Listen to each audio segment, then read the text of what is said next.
Entonces, primero, ¿cómo sabemos que existe?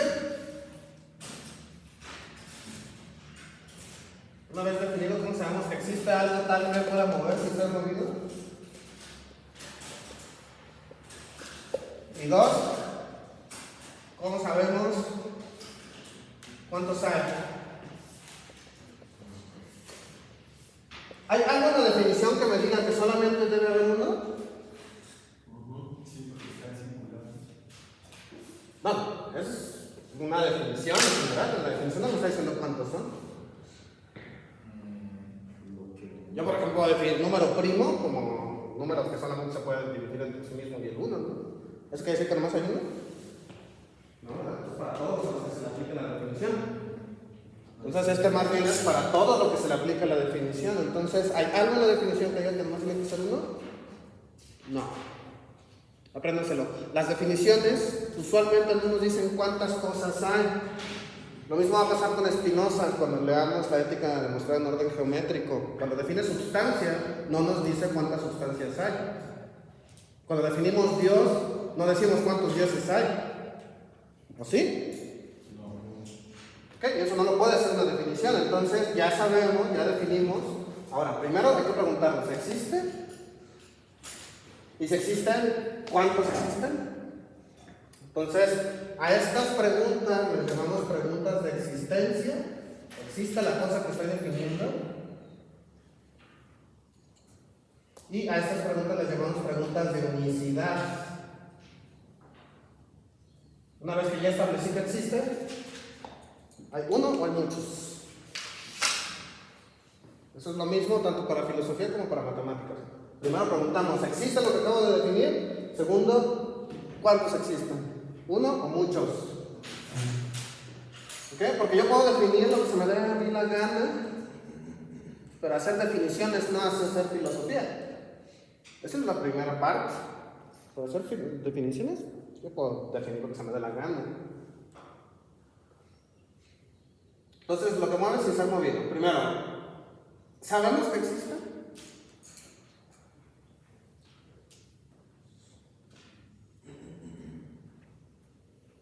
¿Sí existe o no? Según Aristóteles. Sí, ¿no? Sí, existe. ¿Cómo sabemos que existe? Porque decía, se basaba en lo del sistema solar, ya que estaba exactamente que lo sublunar era lo del movimiento y todo eso. Y arriba, sí hay movimiento, pero es un movimiento, vamos a decirlo, entre más lejos es más perfecto. Perfecto. Ajá. Era más perfecto. Te dije que tiene un momento en que, pues, más bien, según Aristóteles, tomaba que el universo estaba como, no sé, como en una bandeja, tener como un límite, y es donde yo empezaría. Como una esfera. Algo. Entonces, sí, del análisis físico de la naturaleza, análisis físico de la naturaleza, Aristóteles concluye que existe al menos un motor inmóvil, al menos uno hay.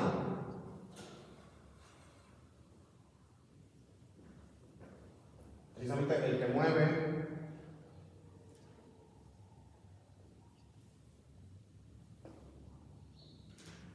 a la esfera de las estrellas. De un análisis físico, de observación, Aristóteles va a concluir que debe de existir al menos uno. Entonces ya la armamos, ya contestamos la pregunta de existencia. ¿Sabemos que existe? Sí, al menos uno. Pregunta de unicidad, ¿cuántos hay? Bueno, al menos debe haber uno. Todavía no sabemos si solamente hay uno o muchos, pero de que hay, hay.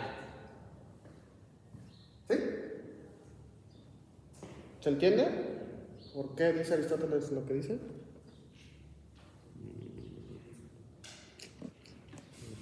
Para que se vea. Déjame ver si. Aquí se ve menos.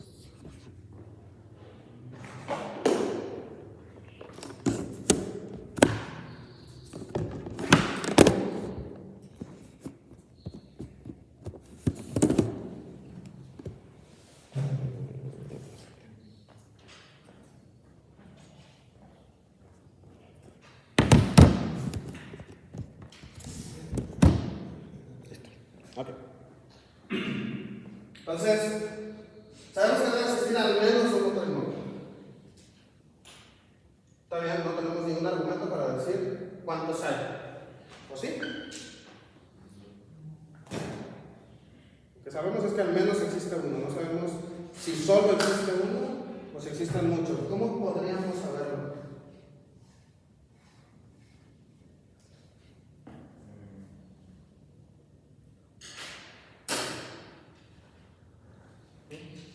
Tal vez estoy mal, pero a partir de la eficiencia, que o sea, si decimos que necesitamos a fuerzas que haya otro agente para mover las cosas, tiene que responder algo que también me mueva a mí en ese aspecto para que yo pueda mover la cosa, y así continuamente. Pero no puede ser eso infinito, sino que para que en este caso el movimiento de las estrellas se quede así, o sea, en la esfera de las estrellas, deberá haber algo más arriba, entre comillas, por decir más profundo, que también mueva eso y sea causa de todo ello, o sea, causa de todo el movimiento que rige desde las estrellas hacia abajo hasta el mundo superior. Y por eso podríamos decir que es uno, porque sería una causa que pueda mover a todas. En el mejor de los casos, eso implica, sí, que una podría mover a todas, pero no implica que de hecho sea el caso. Sí, de hecho ese es el argumento para llegar a que haya al menos un motor inmóvil. Pero ¿cómo sé que solamente tiene que ser para todas las cosas? ¿Me explico? Lo único que sabemos es que debe haber al menos uno, porque tal vez uno pueda explicar todo el movimiento, pero no necesariamente. No hay nada en el argumento que nomás tiene que ser uno, o sí. Podemos enmendar o corregir el argumento de su compañero de manera que solamente tengamos uno. Bueno, por el argumento de la causa eficiente nunca vamos a poder demostrar que solamente hay un motor inmóvil. Lo máximo a lo que podemos llegar es que haya al menos uno. Debe haber al menos uno.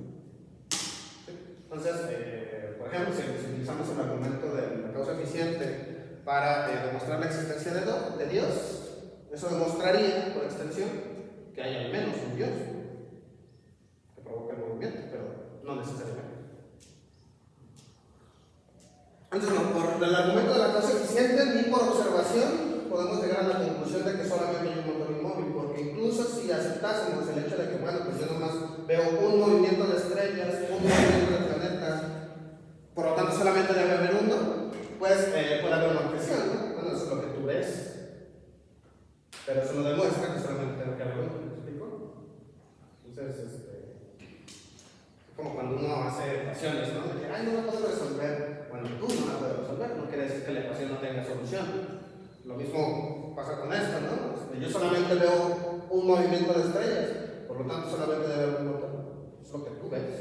Eso no garantiza que solamente exista esto. Entonces, por observación física directa, y por causa eficiente no vamos a demostrarlo, tenemos que echar mano de otro argumento para demostrarlo. ¿Qué más vimos además del motor inmóvil?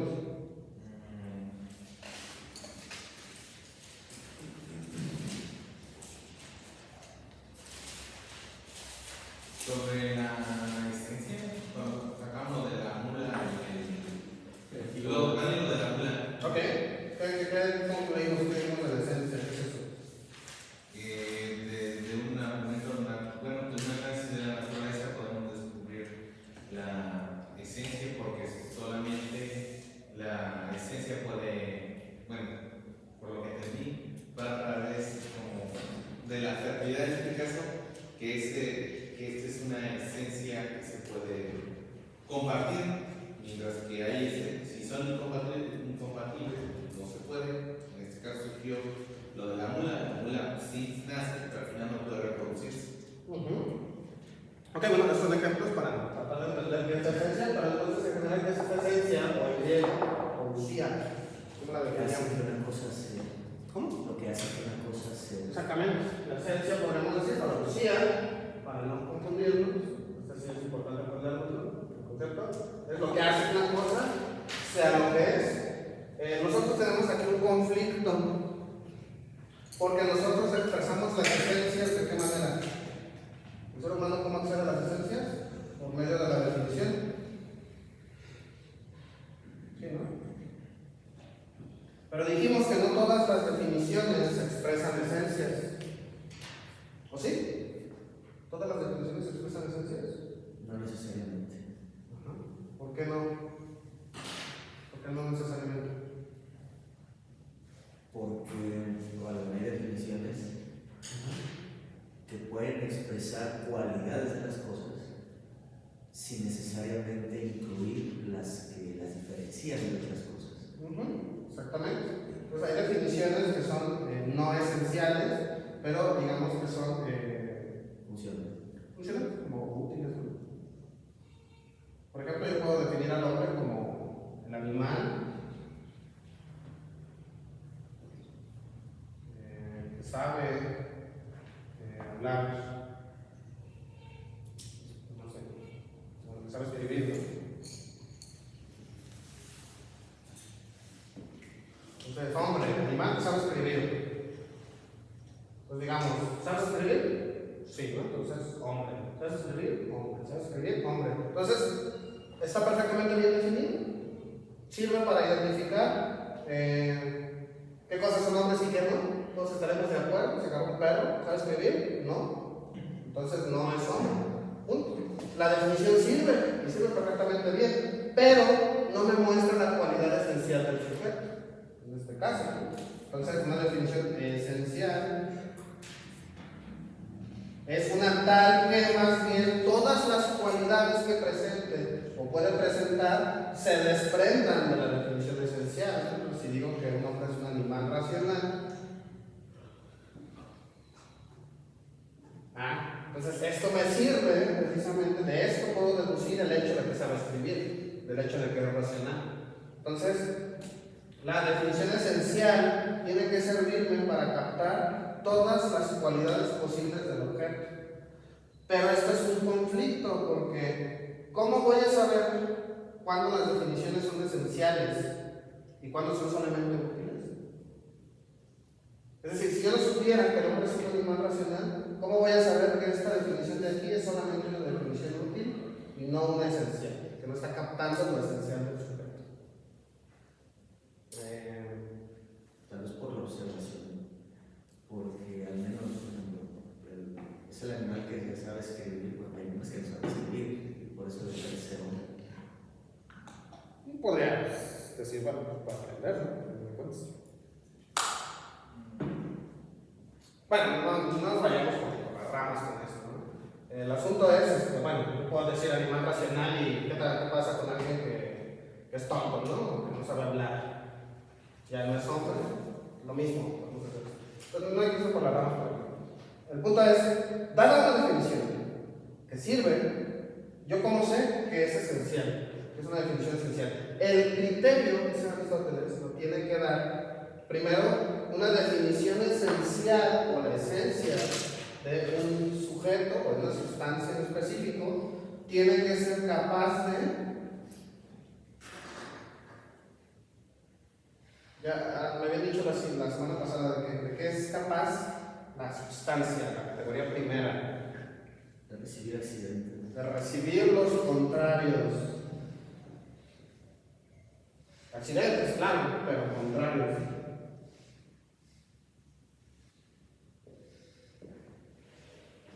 Así, sabemos, es un criterio de que tenemos una definición esencial, porque es capaz de recibir contrarios. Entonces, si el animal es racional, pues da igual si es blanco o negro, ¿no? Si es chaparro o alto, si es lo que sea, sigue siendo racional. ¿Vale? Y la siguiente tiene que ser un criterio de clasificación natural.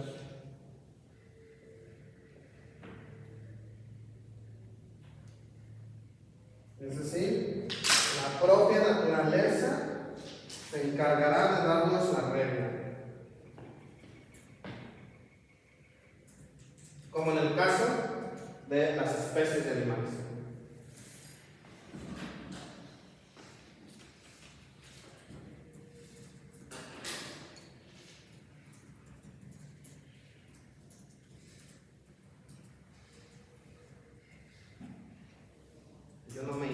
comenté que los hombres, las mujeres puedan ser capaces de reproducirse. Es una clasificación perfectamente natural. Fíjense que desde tiempos de Aristóteles, bueno, el fenómeno del racismo es un fenómeno cultural relativamente nuevo, que no debe tener más de 300, 400 años. Pero los griegos y Aristóteles ya sabían que si un hombre, no sé, griego, se juntaba con una mujer fenicia, iban a procrear. ¿Qué indica eso? Pues son de las mismas especies, ¿no? Y no me lo tengo que inventar, no tengo que venir de una constitución de Atenas, ya lo sabían, es un criterio de clasificación natural.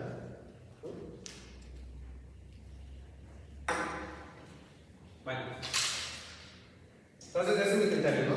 Para distinguir entre definiciones simplemente útiles y definiciones esenciales. Y hay algunas veces en las que no se podrá acceder a una definición, como en el caso de la categoría más general, que es la del ser, ¿no? En este caso, Aristóteles defiende que es tan general que no es posible dar una definición. Bueno, eso lo dejamos para después. Entonces, ¿qué más sabemos de las esencias, de las poesías, de las sustancias? ¿Qué más vimos antes de empezar?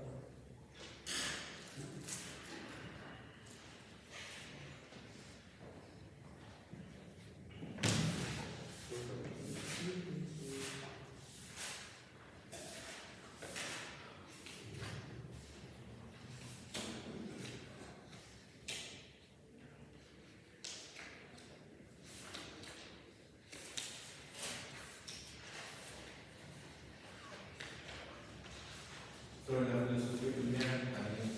Okay. ¿Tienes?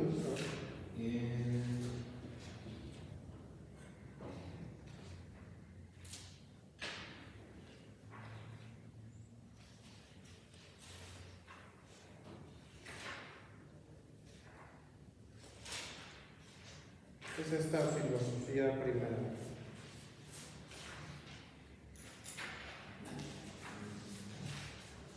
Es la ciencia que busca estudiar en cuanto a ente y que no sé, bueno, no que no se sino que decían que hay como ciencias que se dedican a un ente en concreto, ¿no? Por ejemplo, la física, la naturaleza, ¿no? La ética, por ejemplo, los hechos humanos. Y que era necesaria una filosofía que se fuera a los principios de todo, en este caso del ente en cuanto a Usualmente no me gusta hacer este tipo de paréntesis, pero aquí deberíamos ponernos de acuerdo con el lenguaje que vamos a utilizar. Aristóteles, yo creo que lo más cercano para lo que dice sería ser en cuanto ser, por lo siguiente. Bueno, lo podemos tomar equivalente si así nos ponemos de acuerdo, pero por eso vamos a hacer el paréntesis, ¿va? En cuanto ser y ente en cuanto. Para algunos será lo mismo, es decir, ser es lo que es un ente, una entidad, algo que existe, diríamos en el lenguaje más actual, y serían equivalentes desde ese punto de vista, ¿no? Pues las cosas que son entidades, entonces decir que el ser en cuanto ser es perfectamente equivalente a decir ente en cuanto. Si aclaramos eso, pues estamos perfectos, ¿no? Si asumimos que ser y ente son la misma cosa, que mucha gente lo tomamos así, ser y ente son iguales, ¿no? Entonces son iguales, sí, bueno, sí, solo sí, ser y ente son lo mismo, ¿vale? Pero en el caso de Aristóteles, ser y ente no es lo mismo. Ente es, bueno, sería el ens en latín, que sería la traducción de enai, que en griego es ser, ¿no? Pero, puesto que Aristóteles hace una distinción, nos dice que, bueno,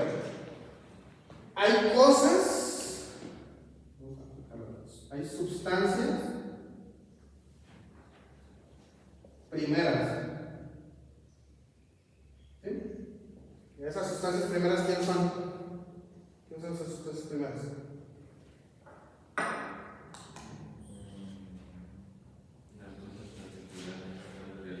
Exactamente, las cosas particulares son las sustancias primeras. Entonces diríamos que estas sustancias primeras, nosotros diríamos, son entidades, ¿no? En el sentido de tienen ser, ¿vale? Pero también Aristóteles, más adelante va a distinguir otras cosas que llamamos, y así están escritas, como entidades o cosas con ser, que son suprasensibles.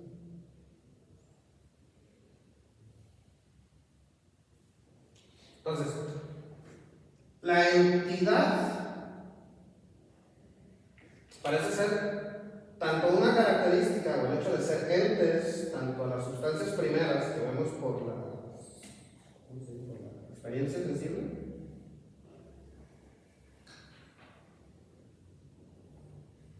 tanto cosas que son no sensibles, que son no sensibles. Ahora, Aristóteles va a preguntar qué tienen en común estas cosas, las cosas sensibles y las cosas suprasensibles. ¿Qué tienen en común? Que tienen ser. Entonces, ojo aquí, parece ser que el ser, lo que tengan en común, es mucho más general que el hecho de ser entes. ¿Me explico? Entonces, ojo, si son entes, parece que son entes por el hecho de tener ser. ¿Me explico? Pero parece que ser es un término mucho más general. Y si ese es el caso, tal vez estrictamente hablando no sea lo mismo. Y entonces una ciencia del ser en cuanto ser será mucho más general que una ciencia del ente en cuanto que. ¿Me explico? Sí. Entonces, bueno, Aristóteles va a hacer esta distinción, parece sugerirla, bueno, no parece sugerirla, la hace, lo cual implica que ser es algo muchísimo más general. Pero si no se la compramos, porque no tenemos por qué comprársela, no porque es Aristóteles, si decimos no, si ser y ente son equivalentes, pues porque parece que solamente los entes tienen ser y no conocemos otra cosa que tenga ser y que no sea ente. Si ese es el caso, parece que son lo mismo, ¿no? Y entonces sí, podemos hablar de las dos. ¿Vale? Pero es necesaria esa aclaración. Bueno, entonces, ahora sí, hecho este paréntesis, continúa con la explicación de lo que será la filosofía primera. Pues sí, vemos esta parte ahí también.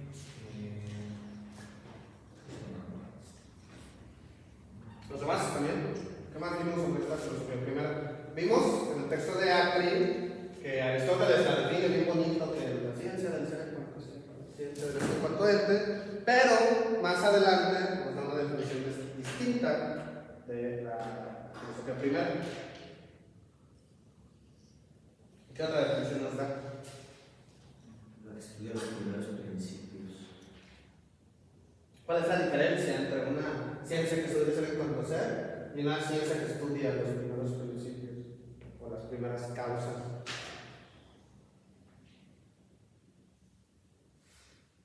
¿Son lo mismo? Como usted dice, no estrictamente no es lo mismo. Porque primeros principios sería el sustento de toda la realidad. Y a partir de ahí se desprenden las cosas. Pero estudiar al ente en cuanto ente o el ser en cuanto que ser no sería directamente buscar los primeros principios como si tuviera un objeto diferente.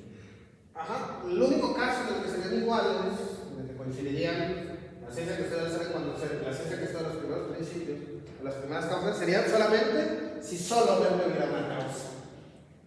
Si solamente el ser fuera el único principio y la única causa, serían equivalentes. Si admitimos que hay otras cosas además del ser, entonces, pues la ciencia que estudia esos primeros principios estudiará esta y estudiar otras cosas, ¿no? Además, ¿vale? Entonces, por eso la distinción, como les decía, las obras de Aristóteles hay que leerlas tomando en cuenta que Aristóteles no las escribió todas de un trancazo, ¿no? Entonces es una obra de toda una vida, de muchos años. Bueno, sea como sea que la metafísica sea exclusivamente la ciencia del ser en cuanto ser, o ente en cuanto ente, si ese es el caso, se convierte en una ontología nada más. Si la metafísica además implica otro tipo de principios, además del ser, o incluido el ser, pues tendrá varias partes, ¿no? Una de esas será pues la ontología, lo que nosotros llamaremos ontología ahora sí, el estudio de las entidades.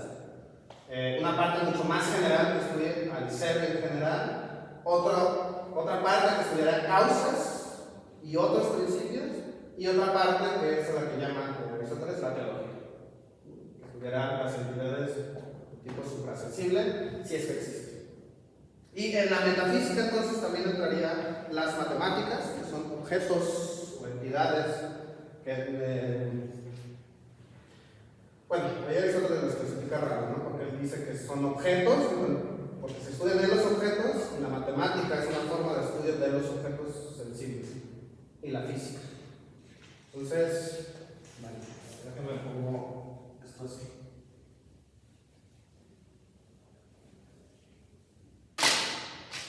La metafísica de Aristóteles, o la filosofía primera, tiene al menos las siguientes partes, ¿no? Una ontología, lo que nosotros llamaríamos ontología, es un estudio de las entidades, que es la primera definición que da Aristóteles de metafísica. Tiene la física, las matemáticas y la teología.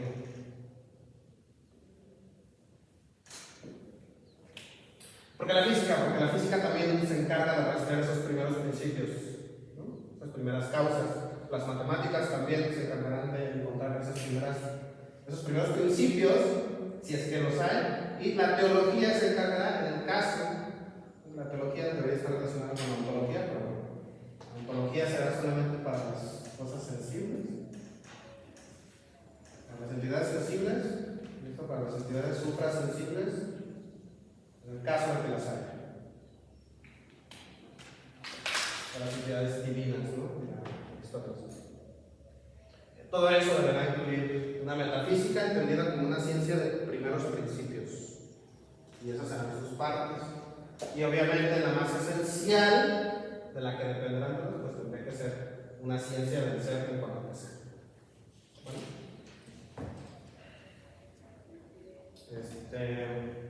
Bueno, ¿qué más vimos además de las esencias, además del motor inmóvil y además de la filosofía primera? ¿Está buscando? Sobre el cambio. Ajá. Bueno, sobre las causas material, formal, visible y final. Ajá. Y ya pasamos al cambio y al movimiento, y ahí pues fue que llegamos también a motor inmóvil. Ok, bueno. Sin embargo, nos quedamos en esto de. Bueno, el problema del cambio en general. Vamos al cambio. Tenemos dos tipos de cambios. ¿Cuáles son? Sustancial y muy difícil. Sustancial y movimiento, ¿no? Entonces, el movimiento solamente implica un cambio en el espacio.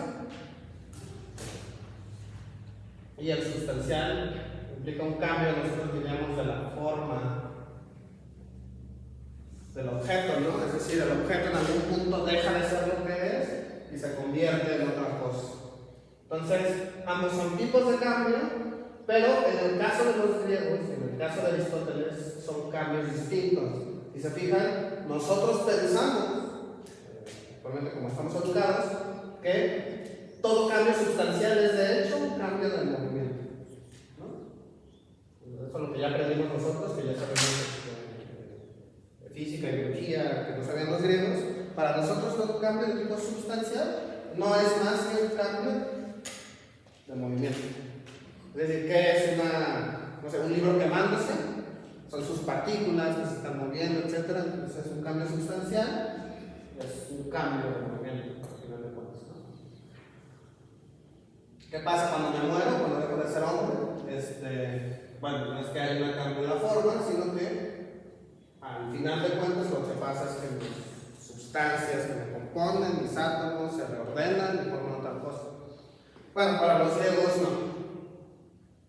Para los griegos, basados en la observación, es muy evidente que el cambio de espacio no implica un cambio sustancial, ¿o sí? Si cambio este libro de aquí a acá, ¿ha dejado de ser un libro?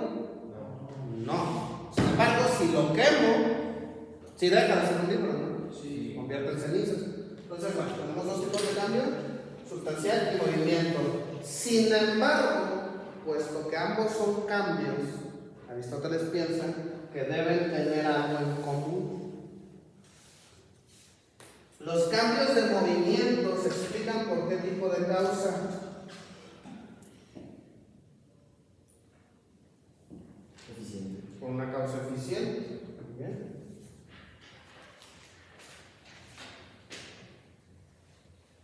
Nada más. Una final que cambia. Exacto, por una causa final. Y el sustancial Material y forma. se explicarían por causas de tipo material y forma. Parecen ser las causas implicadas. Para que este libro sea lo que es, parece estar implicado cierto material sin el cual no podría ser un libro y una cierta forma, ¿no?, que lo constituye. Con forma no nos referimos, al menos no solamente a si es cuadrado o qué, sino a aquello que hace que sea lo que es, ¿no? Entonces, esta división entre el estudio de las causas que producen estos tipos de cambios, pues vienen sugeridas directamente por la observación, donde se usa el ingenio para decir, bueno, puesto que no hay cambio en la forma ni en el material del que está hecho, si lo muevo, pues lo único que tengo que preguntar es, ¿quién lo movió? ¿Quién fue el agente que movió dicho objeto? O bien, ¿para qué lo movió? Para explicar ese cambio de movimiento, parece que lo único que tengo que hacer es preguntar quién o qué lo movió y para qué. En el caso de que se pueda, ¿no? ¿Para qué movió el libro? Bueno, pues para enseñarnos causa final. Causa eficiente, no, pues lo movió la mano. Vale. Y en el cambio sustancial, pues preguntamos, bueno, ¿qué la constituye? ¿Cuál es la forma, no? ¿Cuál fue el cambio formal en este caso? ¿Hasta ahí vamos bien? Bueno, ahora, Aristóteles define el movimiento de una forma muy rara. ¿Cómo lo definen? Bueno, el movimiento y el cambio de una forma muy rara. ¿Cómo lo definen?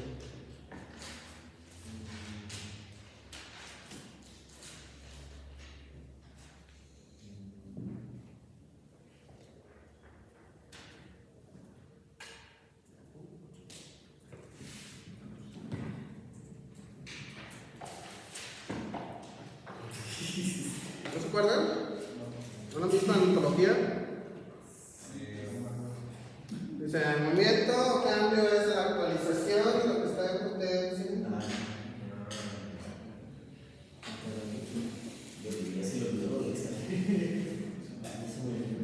Está en potencia, en tanto, está en potencia.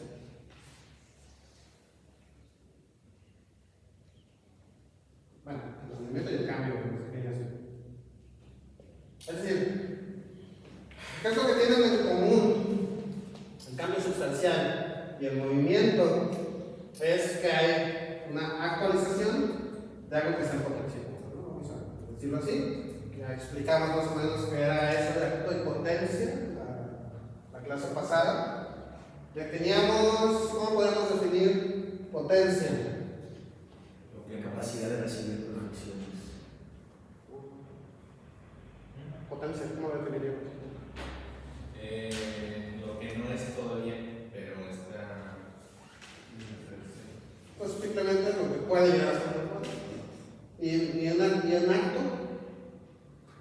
Lo que es del momento. Pues sí. Pues potencia es lo que puede llegar a ser una cosa. Pero todavía no es. Este es el punto. Potencia es lo que puede llegar a ser una cosa, pero todavía no es. Y el acto sería todo lo que puede llegar a ser una cosa.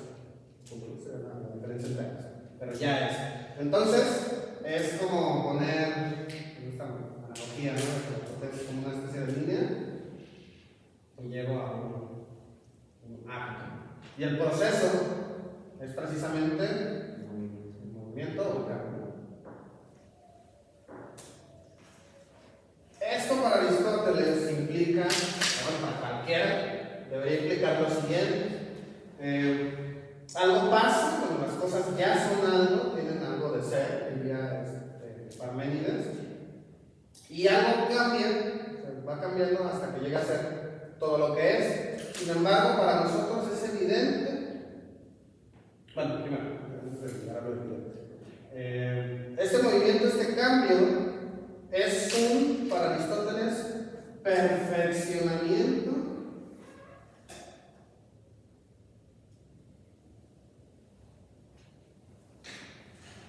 del objeto.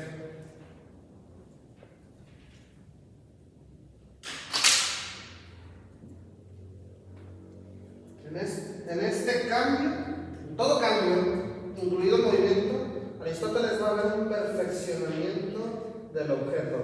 ¿Por qué? ¿De dónde se saca que tiene que ser un perfeccionamiento del objeto?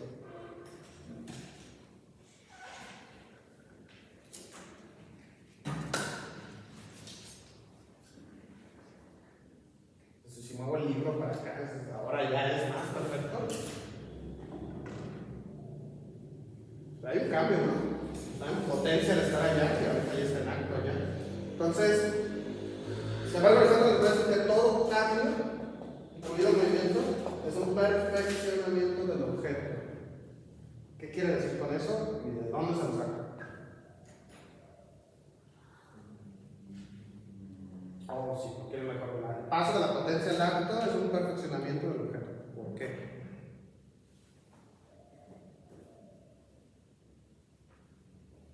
Porque pasa de no ser al ser, y ese ser que antes no era para la cosa se empieza a acumular. Como hablar de pasar del ser al no ser, ya dijimos desde Parménides, que no es posible. Por eso tenemos que inventarnos todo eso de potencia y de acto. Es decir, el objeto o la entidad que está cambiando no pierde ser en ningún momento. Nunca deja de ser. Creo que Aristóteles entendía esto de que, bueno, referente a lo que decía José, tomando Parménides, decía de que el cambio no es un paso del ser a no ser, sino que es el paso de un estado del sujeto a otro. Creo que lo veías. Sí, podría ser un paso de lo que puede ser a otro ser, pero nunca va a dejar de ser. Eso hay que tenerlo siempre bien claro. Pero eso no me dice por qué tiene que ser un perfeccionamiento del objeto. Es decir, ya dijimos, está perfectamente claro, espero, que pasamos de la potencia al acto, que un movimiento es pasar de lo que está en potencia a una actualización, eso está re bien. Pero ¿por qué tenemos que decir que es un perfeccionamiento del objeto? Que este cambio, pasar de lo que puede ser, bueno, también recordemos que ser se dice en muchos sentidos, ¿no? Entonces lo que está cambiando son las cualidades del objeto, etc., ¿no? Pero bueno, ¿por qué perfeccionamiento? Porque, bueno, como vemos Aristóteles, sus postulados sacan igual de la naturaleza, y se venía mucho en ese sentido, por ejemplo, en nuestro propio desarrollo, cómo empezó lo de niño. O sea, no sabemos, no sabemos leer ni escribir, pero estamos en potencia a aprender a leer y escribir,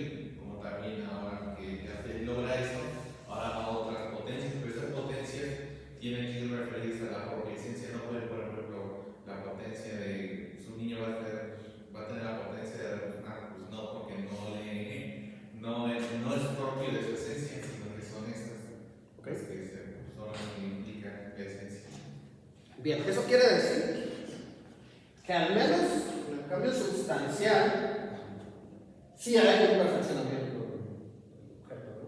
Bueno, pero uno diría, bueno, eso parece valer solamente para ciertos casos. Es decir, de un bebé que se va transformando poco a poco en hombre, parece que sí se perfecciona, te la compro. De una semillita que se convierte en un arbolote, te la compro que se está perfeccionando. Pero si yo quemo un libro, ¿se perfeccionó? No, pero puede ser que esté en un mejor lugar más adecuado. Hace, por ejemplo, acá, pues sí, no, pero pues, se vería mejor que no esté en México. Y puede ser ese tipo de perfección, o sea, en el sentido de que el lugar. Ok, lo que está haciendo su compañero es decir, vamos a pensar en el caso más general posible de todos los cambios. Y cuando pensamos en eso, entonces ahora sí, nosotros sabemos que hay pequeños cambios que a primera vista no serían perfecciones. No sé, si me suicido y me muero, pues qué tanta perfección puede haber alcanzado, ¿no? Pero Aristóteles piensa en más general y dice, bueno, vamos a clasificar los cambios, ¿no? Ya dijimos, cambios sustanciales, cambios de movimiento. Ahora, todo tipo de movimiento, no me interesa solamente el cambio de movimiento de esta cosa, o de esa cosa de allá afuera, sino en general, hablando en general, los objetos tienden, y esto es parte de la física de Aristóteles, por eso es un sistema, porque toda su física, su ética, su metafísica se relacionan. Entonces, de la física del movimiento, el estudio del movimiento de los cuerpos, yo sé, va a decir Aristóteles, que los cuerpos tienden a su lugar natural.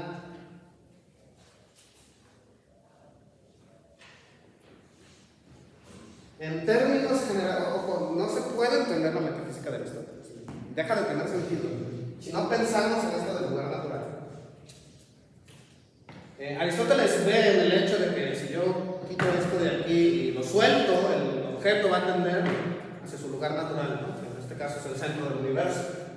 Entonces Aristóteles dice, los objetos tienden a su lugar natural, es decir, tienden a ir a donde son más perfectos. Si se están moviendo, quiere decir, si un objeto se está moviendo, quiere decir que no está en su lugar natural y de alguna manera tiende a estar en él. Las cosas por sí mismas, diría Aristóteles, no necesitan moverse. ¿O sí? ¿Hay algo en el concepto del libro, por ejemplo, que diga, se tiene que mover? ¿Hay algo en el concepto de materia que diga que se tenga que mover? Gracias. O en otras palabras, cuando ustedes piensan en materia, ¿la piensan necesariamente moviéndose? La pueden pensar quietecita, ¿no? Entonces quiere decir que el movimiento es una respuesta que busca el objeto para llegar a su lugar natural.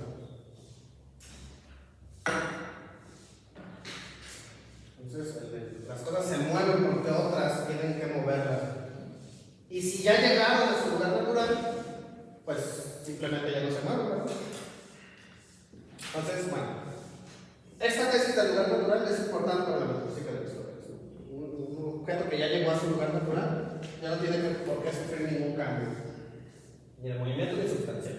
Bueno, eso para empezar. Entonces, en el caso del movimiento, pensando en términos muy generales, parece ser que los cuerpos se mueven precisamente para llegar a actualizarse todo lo que puedan. En el caso del cambio sustancial, vamos a obtener la misma cosa, ¿no? Parece que en general las cosas van cambiando para ser lo más perfectas posibles. ¿Sí? ¿Entienden? Aunque los pasos intermedios no nos parezcan lo suficientemente perfectos desde un punto de vista particular, pero en general, digamos, sí se perfecciona. ¿Tiene que ver con la causa final, esto del lugar natural y eso? Bueno, la causa final va a aparecer al final del argumento y vamos a ver cómo es necesaria esta causa final para darle sentido a todo lo que estamos diciendo.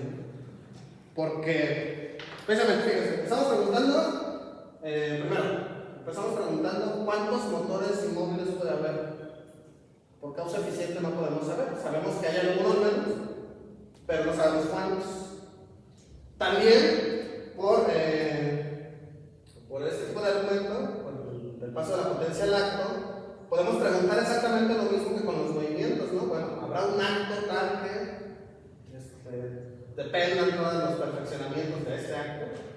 Bueno, y también cuando preguntamos, bueno, las cosas que cambian, sustancial o movimiento, ¿por qué lo harán? Vamos a ver que todas confluyen en el argumento de la causa final. Y es una de las razones por las que Aristóteles lo invoca. Y de hecho vamos a ver que en general cualquier sistema metafísico que por su condición siempre es racionalista, bueno, los grandes sistemas metafísicos son siempre racionalistas de algún modo, tienen que invocar siempre algo equivalente a una causa final. Los racionalistas invocan a Dios, por ejemplo, pero precisamente porque es lo que le da cohesión a un sistema. Si un sistema metafísico que se digne de serlo no invoca algo tal que cohesione todos los conceptos y los argumentos, pues rara vez es un sistema. El último que lo hace es Hegel. Ya los demás ya no eligen desprenderse del hueso. Bueno, pero por rato vamos a ver que sí tiene que ver con el argumento de la causa final. Bueno, hasta ahorita, si se fijan, no hemos salido de la causa eficiente. Bueno, entonces, lo que dice Aristóteles es el paso de la potencia del acto siempre implica un perfeccionamiento del objeto. Incluso si a primera vista parece que no. Si aplastas una cucaracha, ¿no? ¿Qué perfeccionamiento hay ahí? Nos dirá, no veas solamente eso, vete más general. ¿Vale? Entonces, perfeccionamiento del objeto, ya sea un cambio sustancial o un cambio de movimiento. Un cambio de movimiento, siempre va a haber una perfección del objeto. Siempre. ¿Sí? ¿Dudas hasta aquí? Bueno, vamos a continuar con el argumento. En el caso del movimiento, nosotros decíamos que todo movimiento necesita un motor. O bueno, toda cosa movida necesita un motor. Y nosotros sabemos eso, ¿cómo? Causa eficiente es el nombre que le pongo. ¿Cómo sabemos que todo movimiento necesita siempre un motor? Por experiencia. Eso no lo inventé yo, eso lo inventó Aristóteles, lo saca por una inducción.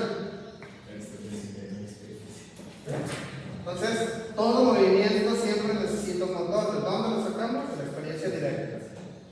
Sencillo. Entonces, es un principio que saco por inducción del mundo de la naturaleza. 2. Vamos a ver.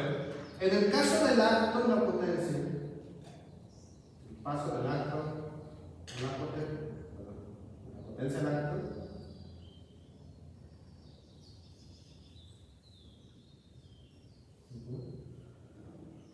¿qué observamos? ¿Podemos observar un principio análogo a este, del movimiento?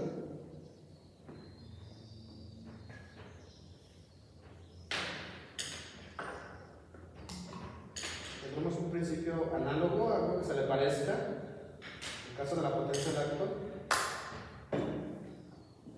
Pues que para que algo pase de potencia a acto, tiene que haber otra cosa en acto que lo haga pasar, ¿no? Sí, perfecto. Entonces parece haber algo similar, análogo a esto. Si para un movimiento necesitamos un motor, parece que para un acto, para que una cosa pase de la potencia al acto, necesitamos la cosa que pasa de la potencia al acto, necesita ¿qué? De algo que esté en acto.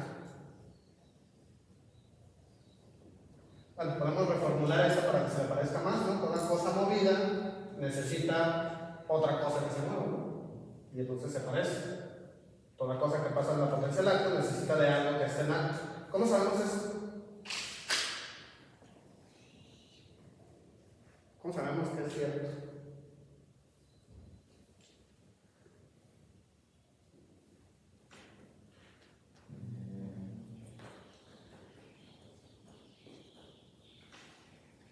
Tratado por los seres vivos, ¿no? Por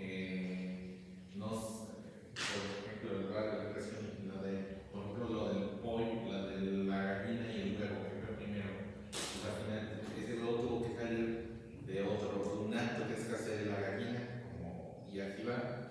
No quiero decir que sea hasta el infinito, pero parece que tuvo que haber un inicio, pero siempre va a haber otro que lo. Recordemos que, bueno, acto y potencia son términos generales para designar un cambio sustancial, el pasar de lo que se puede ser a totalmente lo que se puede ser, ¿no? Entonces, sí, en la naturaleza observamos que pues, los seres humanos no salen de la nada, ¿no? Los bebés son de sus padres, que ya están en acto, que pueden ser, que tienen todas sus perfecciones. Y entonces, una vez que tienen todas sus perfecciones, pueden dar lugar a otra cosa, ¿no? En potencia de ser humano, lo mismo para los demás seres vivos, etc. Entonces, bueno, por experiencia también,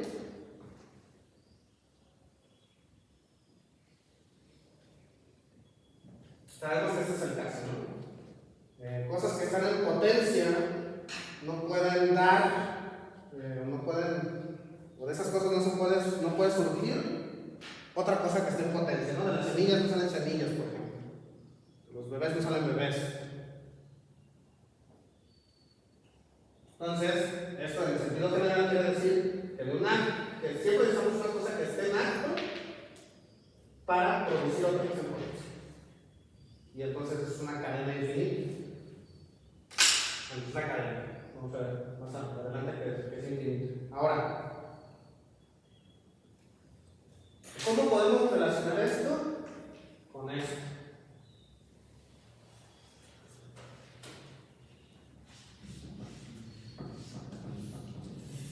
Pues igual que espiritual hasta que llegue a un acto. Sí, pero ahí lo máximo que puedes decirme de eso es que se parecen. Lo que se parezca no quiere decir que se Un motor necesita otro. Sí, ya dijimos eso. Una cosa que se mueve necesita un motor. Y ese motor además necesita otro motor. Lo mismo con el acto de la potencia, ¿no? Si está en acto, estuvo en potencia, y esa potencia necesita de estuviera en acto. Sabemos, pero ¿cómo lo relacionamos?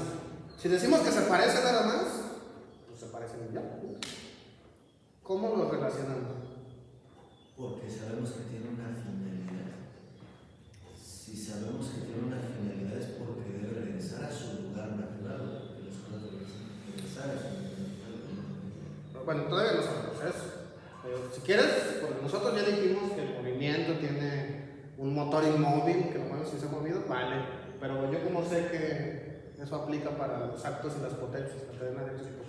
Pues que ambos son cambios, ¿no? Ya habíamos dicho. Será eso que se relaciona. Uno es el sustancial y otro es el movimiento.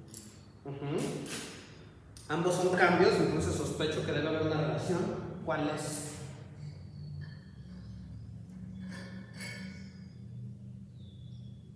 El ser semántico. No. Sí, son los dos tipos de cambios. Parece que el último se le aplica a qué tipo de cambio. A sustancial. Y el primero, al movimiento general. La experiencia. No. Bueno, obviamente sale de ahí, pero no. Bueno, por ejemplo, yo veo colores y leo cosas, ¿no? Eso no quiere decir que están relacionadas necesariamente. Y es por la experiencia. Entonces, no, sí, tiene que ver con que ambas son dos tipos de cambio, por lo tanto sospecho que deben de tener una relación.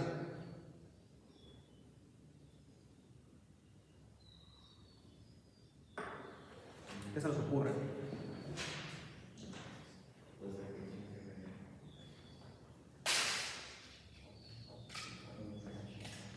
A ver, un motor, aquello que mueve, podemos decir que está en acto y lo que está moviendo, bueno, lo que se va a mover, podemos decir que está en potencia, ¿no? Entonces, quiere decir que los términos de acto y potencia no solamente se aplican a los cambios sustanciales, sino que se aplican también al movimiento. Una cosa está en potencia de moverse, ¿sí o no? Y otra cosa que sí se está moviendo y que por lo tanto se está actualizando, o bueno, que se está perfeccionando, dijimos, por el hecho de moverse, entonces quiere decir que está en acto, ¿no? Entonces, resulta que los términos potencia y acto, que se parecen mucho a los de motor y movido, precisamente se aplican porque las cosas también pueden estar en acto de moverse o en potencia de moverse, ¿sí o no? Entonces, resulta que los términos acto y potencia son más generales para explicar todo tipo de cambio, incluido el sustancial, incluido el del movimiento. Las categorías de acto y potencia se aplican a todo cambio posible, incluido el movimiento. Es decir, el motor está en acto. Y el movido, una vez que recibe lo que tenga que recibir del acto, de la cosa que está en acto, pues a su vez se actualiza y eso genera una cadena de actos y potencias, ¿no? Categorías generales. ¿Ah, no? Sí, sí. Acto y potencia son categorías más generales que las de movimiento, es decir, ya encontramos la relación que queríamos. Nuestra clasificación de cambio sustancial y cambio de movimiento parecían dos cosas completamente separadas, completamente extrañas, y entonces teníamos una física que se contentaba con estudiar solamente el movimiento y el cambio sustancial que tenía que ser estudiado por la metafísica, pero ahora sí tenemos una ciencia de los primeros principios que puede estudiar los dos al mismo tiempo, porque estudia sus principios más generales que se pueden aplicar a las dos. ¿Cuáles son esos principios? Pues aquí la pongo. Y así están relacionados. Entonces, el movimiento puede ser explicado solamente como una causa eficiente, bueno, en términos de causas eficientes, de motores y motores y motores y motores. También lo puedo explicar en términos de qué otra causa.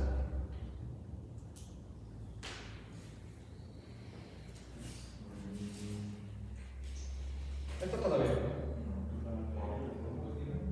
La formal, ¿no? El cambio sustancial se explica en términos de potencia, pero esto se aplica a los cambios, pues de la sustancia, ¿no? Me está explicando los cambios formales y bueno, materiales. Esto lo vamos a dejar de lado. Pero al menos puedo aplicar el estudio de la cosa formal a, bueno, en este caso los movimientos. Perdón. Ahora sí, quiere decir que el argumento que utilicé para llegar a un primer motor inmóvil puede ser extrapolado a un argumento similar para el acto de la potencia, ¿no? ¿Cuál fue el argumento que utilicé para llegar a la idea del primer motor inmóvil? Recuerden, el argumento completo.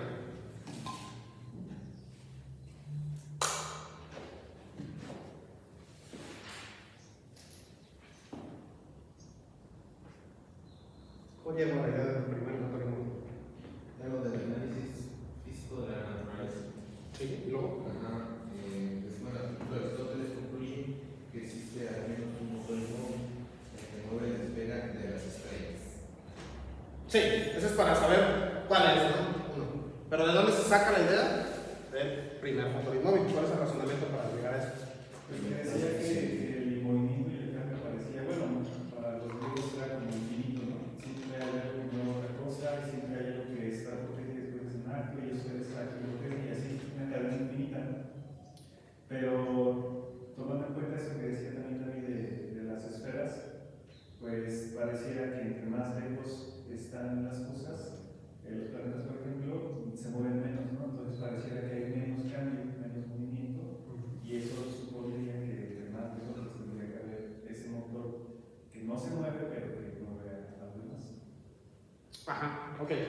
Todos son los ejemplos, digamos, particulares, pero en general, un análisis general de la definición, esto de que, bueno, del hecho de que yo sé que toda cosa que se mueve necesita un motor, pues rápidamente digo, bueno, si pregunto qué mueve a este, voy a decir, pues esta otra cosa. Entonces tengo que preguntar, pero entonces qué mueve a este, entonces tiene que ser otra cosa, y esa que mueve, etc. Y solamente hay dos posibilidades en este análisis. Ojo, el hecho de que toda cosa que se mueva necesita otra cosa que la mueva, solamente puede llegar a dos conclusiones. De este hecho, vamos a llamarle hecho 1. El hecho 1 se sigue una de dos cosas. O hay una cadena infinita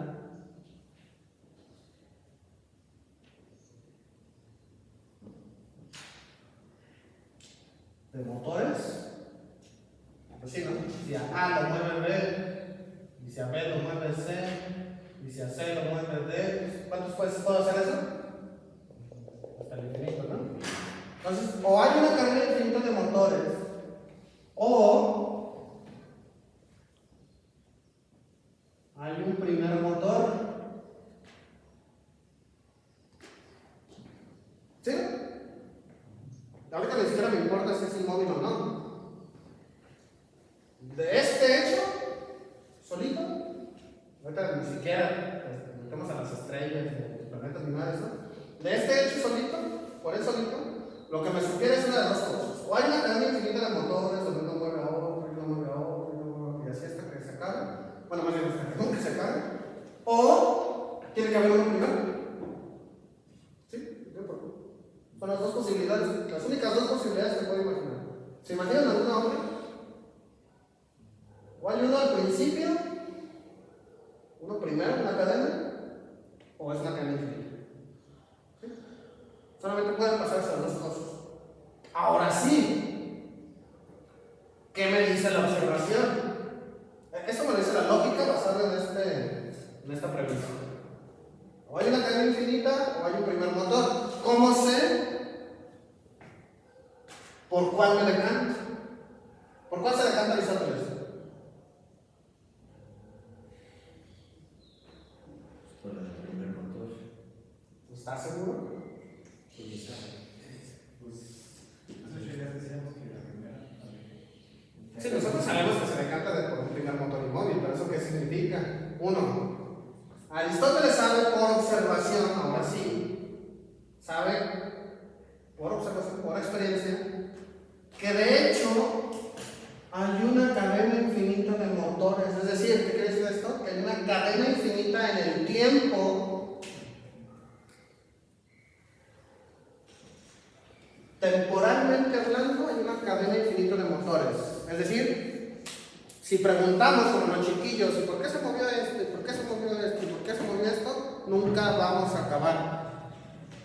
Al menos en el tiempo, si lo que estamos hablando es temporalmente. Es decir, no hay primer motor en un sentido temporal.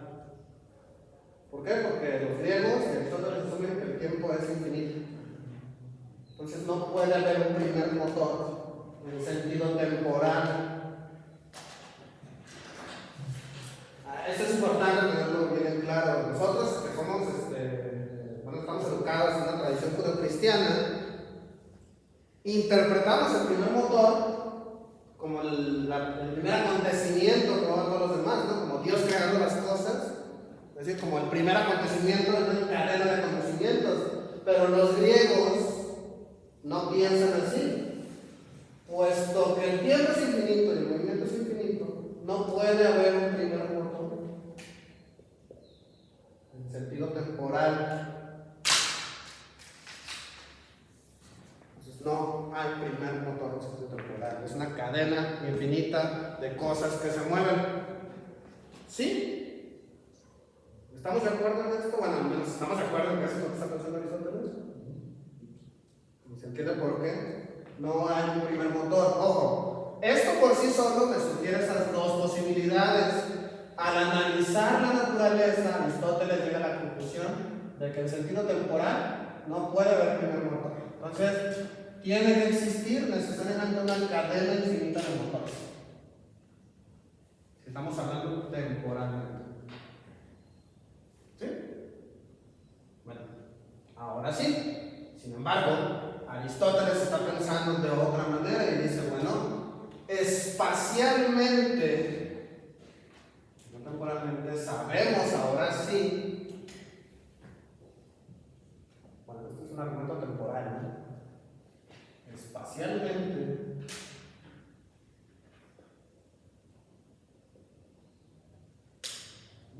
sabemos que hay una cadena de movimientos en sentido espacial que va desde el centro del universo hasta la esfera de las estrellas, ¿no?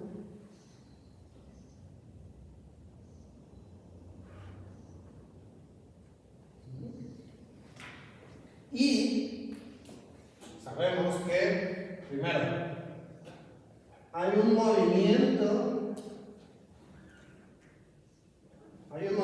que cuanto más se aleja del centro y más se acerca a la esfera de las estrellas, parece más perfecto.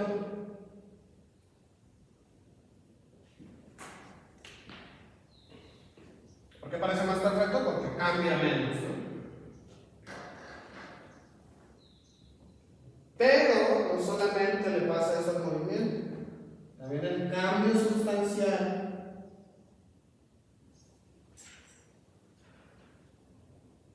fíjate que esto es en sentido espacial, ¿no? No solo el movimiento parece más perfecto en el cielo, donde hay círculos perfectos, ¿no?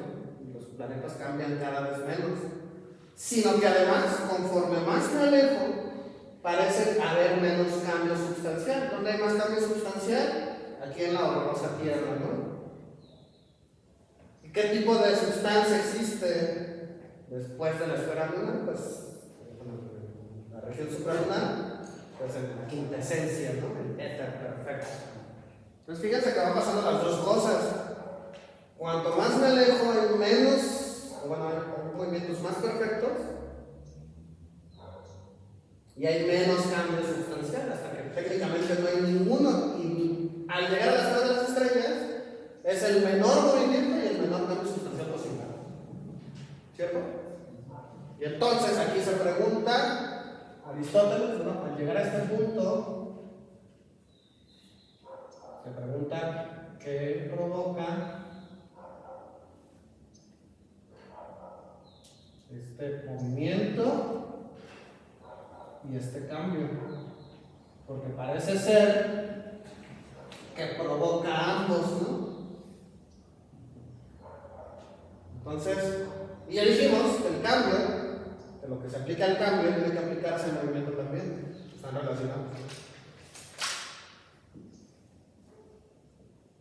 Bueno, lo que lo provoque, está claro que no es lo primero en una cadena de movimientos o de cambios temporales, porque dijimos que el tiempo es infinito.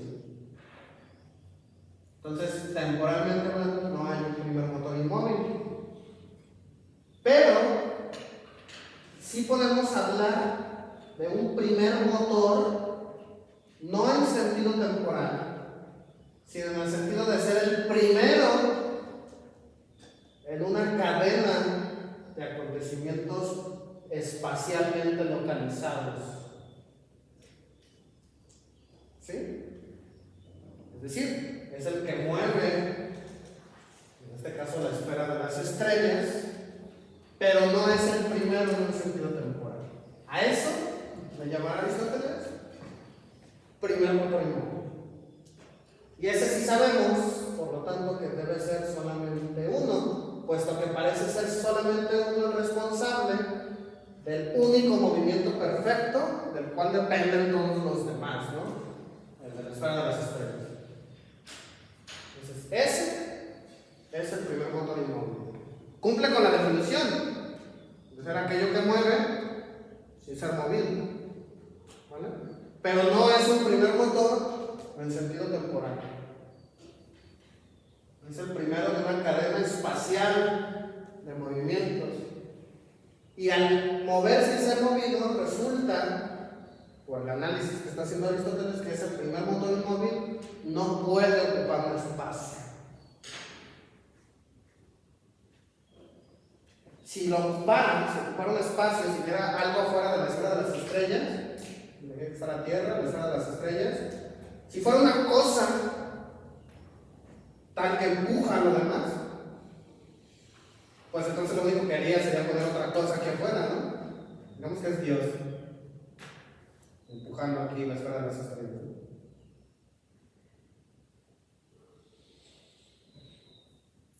Si ese fuese el caso, si fuese una cosa empujando lo demás, nunca voy a acabar. Entonces me pregunto, bueno, ¿y quién mueve este de aquí? Voy a imaginarme otra cosa que lo empuja, y voy a imaginarme otra cosa, y nunca voy a acabar, ¿cierto? Entonces Aristóteles dice, no. El universo se acaba aquí. ¿Cómo sé que se acaba aquí? Por experiencia. Entonces, aquello que mueva las estrellas tiene que ser un motor, puesto que la mueve, por definición. Tiene que ser inmóvil él mismo, porque si es móvil, lo único que va a pasar es que voy a seguir preguntando qué lo mueve, qué lo mueve, qué lo mueve, qué lo mueve. Entonces tiene que ser inmóvil. Tiene que mover sin ser movido. Entonces, lo que decíamos de este primer motor inmóvil es que mueve por algo análogo o algo equivalente al deseo. Las esferas se mueven, la esfera de las estrellas se mueve no porque algo la está empujando, porque si ese fuese el caso, podría seguir preguntando, ¿y esto que lo empuja? ¿Y esto que lo empuja? ¿Y esto que lo empuja? Sino que se mueve por el deseo de perfección.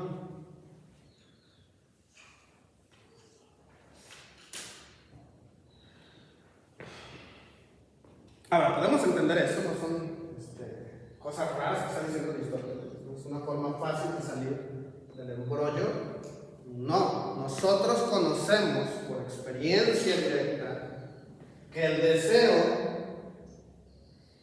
en sus términos más biológicos posibles, es algo capaz de mover sin contacto directo con las cosas, ¿no? Entonces yo puedo ver un pastel y decir, ¡ay, qué rico está! No necesita empujarme para que se me antoje y tender a ir hacia él, ¿no? ¿O sí? Entonces podemos entender esta idea de que las cosas se mueven, ojo. Para entender la metafísica de Aristóteles, yo les decía esto del lugar natural. ¿Se acuerdan? Que si quitamos una cosa y la dejo caer, va a tender solita porque ella sabe cuál es su lugar natural. Entonces, Aristóteles nos dice, bueno, ese mismo comportamiento de saber a dónde vas o desear ir a tu lugar es precisamente lo que mueve la esfera de las estrellas. Ese es un motor inmóvil. Y ese es el primero en el sentido no temporal, sino es el primero porque es el que desencadena todos los movimientos. ¿Se entiende esta idea, chicos?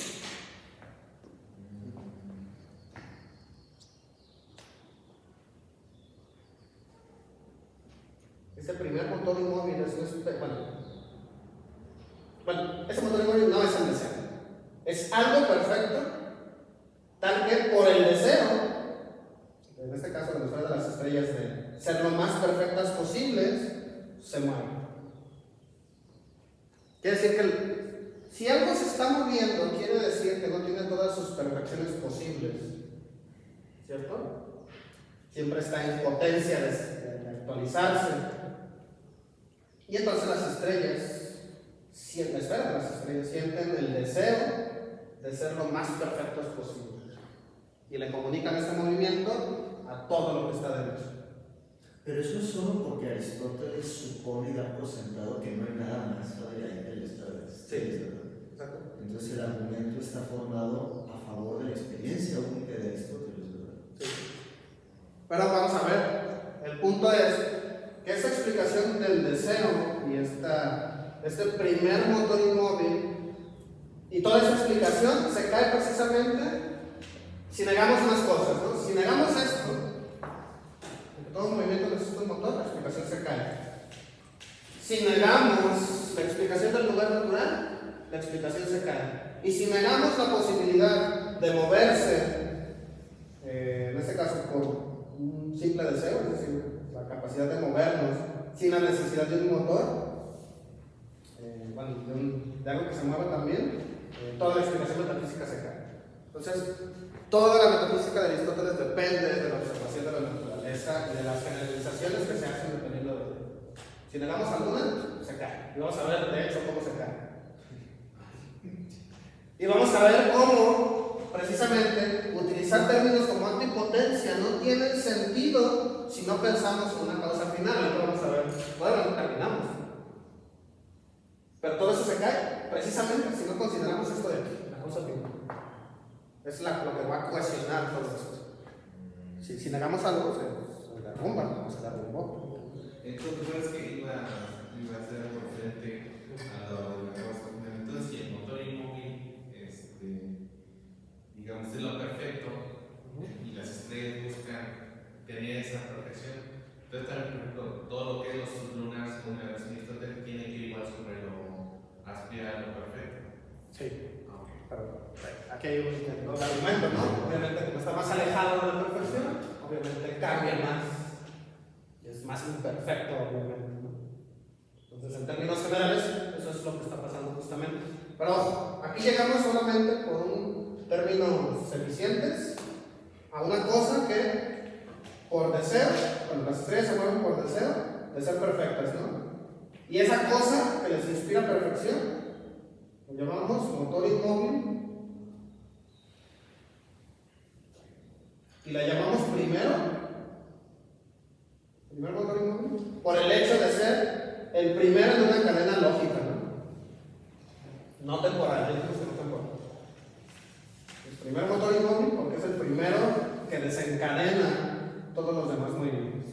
Pero, digamos, puesto que el mundo ha existido infinitamente en el tiempo, el universo existe infinitamente en el tiempo, pues tanto ese motor inmóvil como el movimiento han existido siempre.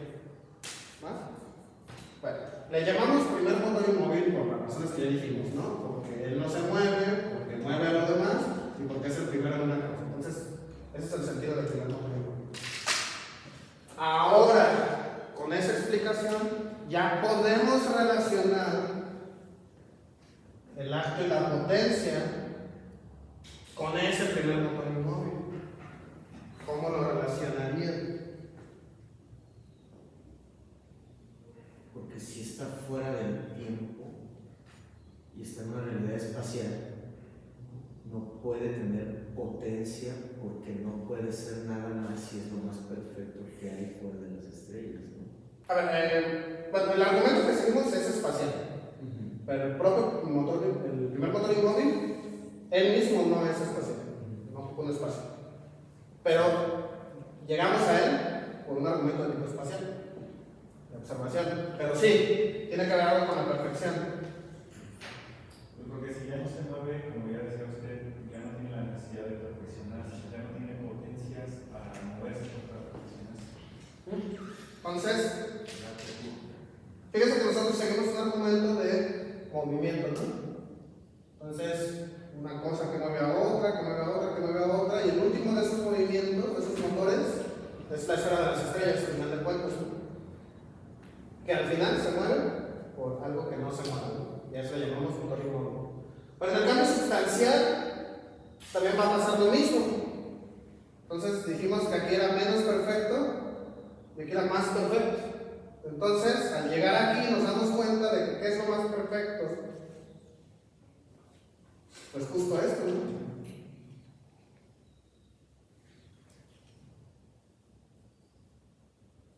Por un argumento análogo del movimiento, llegamos a la idea de que, pues, esto tiene que ser precisamente lo más perfecto. De hecho, su perfección es la causa del movimiento de las estrellas. ¿Pero qué dijimos acerca de la perfección? Que solo puede ser acto de la potencia relativa. Exactamente, ¿y eso a qué conclusión nos lleva? ¿Qué es esto más perfecto? Pues es acto puro. Tiene que serlo, ¿no? Por una similar en el movimiento, nosotros decimos que, bueno, un acto produce produce que algo que está en potencia se actualice y así, so on. Pero vemos que el acto, bueno, lo más perfecto, que es lo que menos cambia, es precisamente las horas de las estrellas, quiere decir que el acto puro, tal que no está en potencia el mismo, bueno, primero, ¿a qué le llamamos acto puro? Aquella cosa que no necesita una perfección. Exactamente, porque no necesita perfeccionarse y lo que no tiene nada de potencia, ¿no? Es perfecto. Exactamente, lo que no necesita perfección o lo que ya es perfecto. Primero, por definición, lo que ya es perfecto. Con el acto y la potencia va a pasar exactamente lo mismo que con los movimientos, uno de los. O hay una serie infinita de actos y potencias, ¿sí? O hay un primer acto del cual dependen todos los demás, ¿sí? Ahora, puesto que sabemos que el movimiento es una cadena infinita de motores, quiere decir que hay una cadena infinita de actos y potencias, ¿sí? Temporalmente hablando. Este argumento se aplica perfectamente bien a esto. Pero sigue siendo cierto, por este argumento de aquí, que hay algo tal que es perfecto, que no necesita moverse el mismo, sino que todos los demás movimientos, que son un tipo de cambio, dependen. Ya dijimos que deben existir. Y si esto es perfecto, si no necesita él mismo recibir perfección, ¿no es esa la definición de acto puro? Porque no necesita perfección, por lo que ya es perfecto. Entonces, por el mismo argumento, decimos, bueno, esto que llamé primero motor inmóvil resulta ser también el acto puro.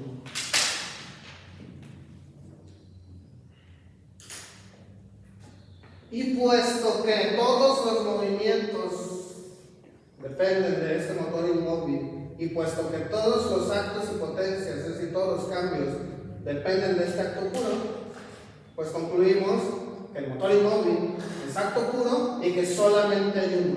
Solamente hay un acto puro, solamente hay un motor inmóvil. Para Aristóteles, el análisis del acto puro, profe, del primer motor inmóvil, lo está haciendo en cuanto ente o en cuanto ser. Porque aquí entonces, si el acto puro es perfecto, lo más perfecto, entonces el ser sería más general que lo que causa todas las cosas en el ser. Tú dime, a ver, primero, tú solito dime, ¿este motor inmóvil y este acto puro son entidades? Sí, deberían serlo porque puedo pensarlo. A ver, vamos a hacer lo que dijimos hace un ratito, ¿no? Lo que digamos, ¿sí son entidades? Entonces la conclusión es, si son entidades, tienen ser, ¿no? Y extrapolando más las cosas, nosotros diríamos que todas las demás entidades son entidades porque estas son las que le dan el ser. Eso es lo que tendríamos que decir. Si decimos que no, por la objeción que hacemos al principio, la diferencia entre ser y entidad, si dicen que esas no son entidades, porque entidades, no sé, son solamente las que existen en el universo, espacial y temporalmente, si dijésemos eso, de todos modos diríamos que esto tiene ser. Y las demás entidades, a lo que llamaremos entidades, tienen ser precisamente por ellos. Eso no lo dice Aristóteles, pero son las interpretaciones que podríamos sacar de eso. Una de dos, o las cosas tienen ser gracias a esta cosa de aquí, que es motor inmóvil y que es acto puro, esas dos cosas al mismo tiempo, y nos podemos, ahora sí ya podemos usar una u otra para referirnos a él o a esto. Entonces diríamos, esto definitivamente debe tener ser, puesto que todas las cosas que son dependen de ellos. Lo único que podríamos discutir es si son entidades o no. Pero que tienen ser. Las únicas dos posibilidades son, o el ser se lo debemos a este primer motor inmóvil o a este acto puro, Entonces, el ser depende de ellos. O bien, simple y llanamente son entidades también. Y el ser sigue siendo algo muy general. Son las únicas posibilidades que tenemos. Aristóteles no se pronuncia en el sentido estricto por alguna. Pero lo interesante, como les dije, por eso Aristóteles habla del ser primero en la metafísica, ¿no? Se dice de muchas maneras, como para sacarse la bronca de primero. Entonces, aquí lo interesante es estas cosas de aquí. ¿Les podemos llamar entidades si quieren? Sí. Pero ya dependerá de la interpretación, ¿no? Si decimos que entidad y ser no son estrictamente hablando lo mismo, hay una bronca. Pero eso no es interesante. Lo interesante es esta idea de acto puro, coincide con la idea del primer motor inmóvil.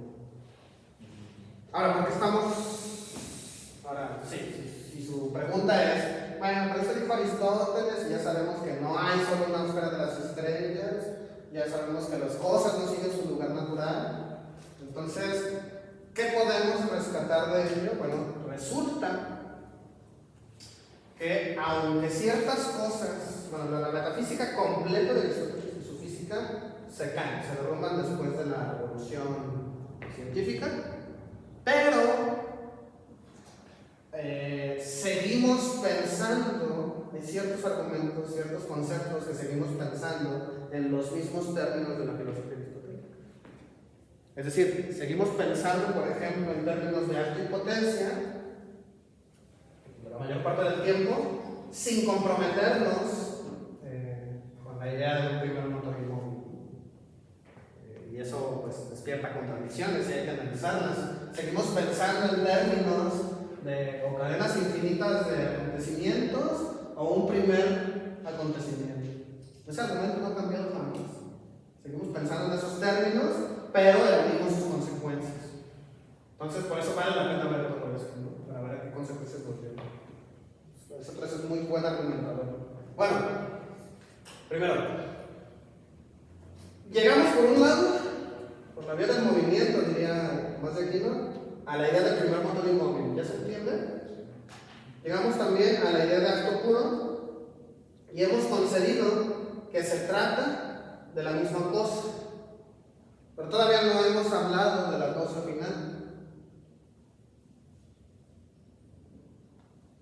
Pero eso tiene que ver con la ética, ¿no? De Aristóteles. Pues me acuerdo mucho que nos comentaban que Jacobo comentaba que la causa final, más que tener que ver con metafísica, tenía que ver con una teleología de por qué las cosas deben actuar según el bien que le produzca a quien vea su finalidad. Sí, pero no es que tenga que ver más, depende de. Dijimos que el sistema de Aristóteles se relaciona la metafísica como ética, como metafísicamente. Entonces, no es independiente. Hay una razón metafísica por la cual la teleología, que es otra forma de decir causa final, causas finales, tienen que ver. Entonces, más bien, explícanos desde la ética qué es una causa final. Es bueno, pensándolo en cuanto al bien último, sería causar el mayor bien posible y sería más bien la felicidad para Aristóteles, ¿no? La eudemonía. Ya, me estás metiendo un montón de cosas que. Bueno, sí, es que A ver, es demasiado. No estamos ahorita ni en la armonía, ni en el bien común, ni nada de eso. ¿Qué es la causa final?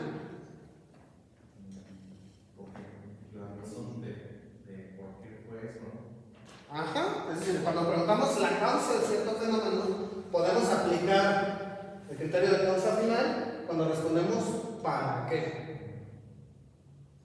¿Sí? Es decir, ¿por qué el maestro reprobó a sus alumnos, no? Estoy preguntando por la causa, pero la explicación es una de tipo causa final, ¿no?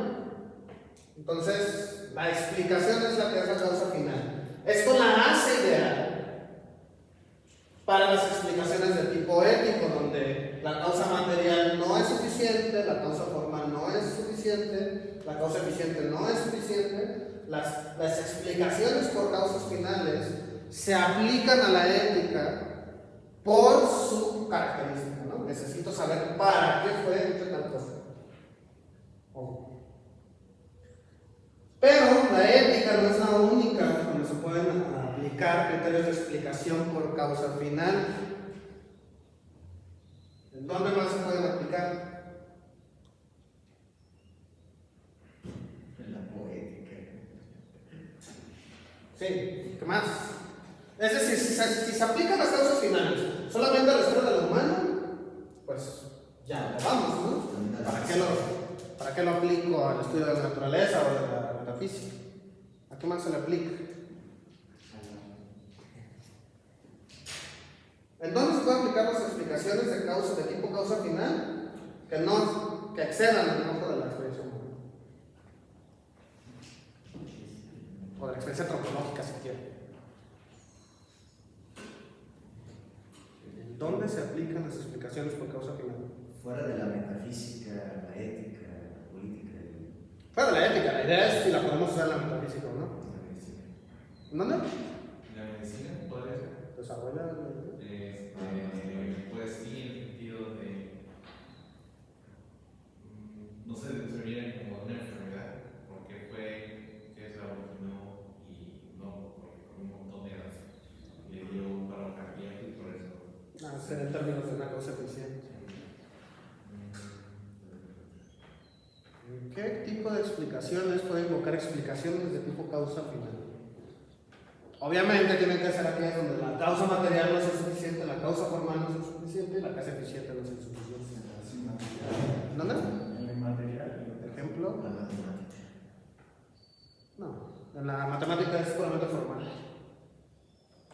Serían los tratamientos médicos, por ejemplo, que lo que busca que el paciente recupere la salud, que tenga una vida más sana. Pues para, digamos, respetar la condición que pusimos acá, pues sigue siendo la esfera de lo humano, ¿no? La biología, profe. A ver. O la zoología. Aristóteles se interesaba pues, por observar animales, observar la naturaleza, y vemos que también tienden a conservarse según una finalidad. Me acuerdo del lugar natural, Aristóteles en la palabra natural mencionaba los peces. El lugar natural de los peces es regresar al agua, no estar fuera. Ok, sí. Justamente. Por un lado, la biología nos da casos, los animales y las plantas, cuando se mueven, no podemos explicar en términos puramente eficientes, ni formales ni materiales, por qué lo hacen. Necesitamos recurrir a una explicación de tipo causa final. ¿Por qué el perrillo fue mordido a no sé quién, no? No podemos explicar porque está hecho de carne y hueso, no explica nada. No podemos decir porque tiene forma de perro, no explica nada. No podemos decir porque alguien lo empujó, la cosa eficiente no es suficiente. La cosa eficiente no es suficiente, entonces necesitamos explicar causas finales. En el mundo biológico,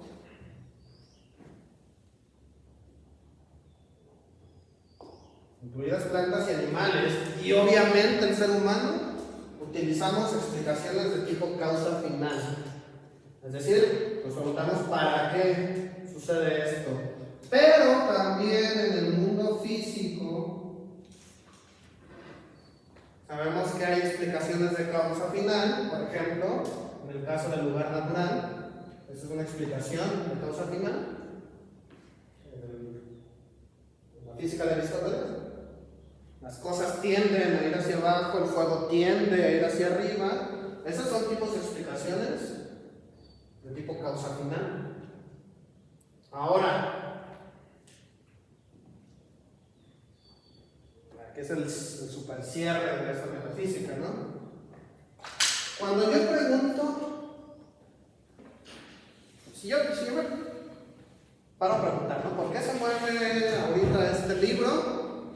Tengo que hacer la explicación. Puedo hacer ambas. Ojo, que tenga una explicación de un tipo no quiere decir que no pueda utilizar otra. ¿Qué puedo decir? Bueno, ¿por qué se movió? Uno, porque lo aventó la mano, o porque el maestro quería moverlo, ¿no? Puedo utilizar dos tipos de explicaciones, ¿sí? Eficiente y final. ¿Va? Ahora, yo ya pensé en términos generales que los movimientos se explican en términos puramente de causa eficiente por un motor, como otro motor, como otro motor, como otro motor, ¿no? Vale. Ahora, yo ya llegué a esta conclusión Y digo, bueno, parece que es la esfera de las estrellas la que mueve a todas las demás. ¿Ok? Entonces yo pregunto, ¿por qué se mueve la esfera de las estrellas? Ya dijimos que no puedo responder que es porque la mueve otra cosa. Pues primero porque no la vemos, ¿no? Y segundo porque eso daría lugar a decir otra cosa que la mueve, otra cosa que la mueve. Entonces preguntamos, parándonos aquí, ¿por qué se mueve? Usted dijo que porque se sentían inspiradas por el motor. ¿Y qué tipo de explicación es esa? ¿Es una explicación de tipo material? No. No, ¿verdad? ¿Es una explicación de tipo formal? Bueno, ojo, esto lo vamos a hacer, tal vez. Ahorita la dejamos. ¿Es eficiente? No, porque no es un motor. Entonces tiene que ser a fuercitas. Una explicación de causa final. Entonces, la causa final, la auténtica causa final, la causa final más general de todas, es al mismo tiempo este primer motor inmóvil y este acto puro. Entonces, la causa final que explica todo movimiento es precisamente este motor inmóvil, este acto puro. Entonces, hablar de causa final, la causa final, ciertas causas finales chiquitas, sino hablar de causa final, la causa final, hablar de acto puro y hablar de motor inmóvil es hablar de la misma cosa. Fíjense cómo todos los argumentos nos conducen al mismo concepto, ¿no?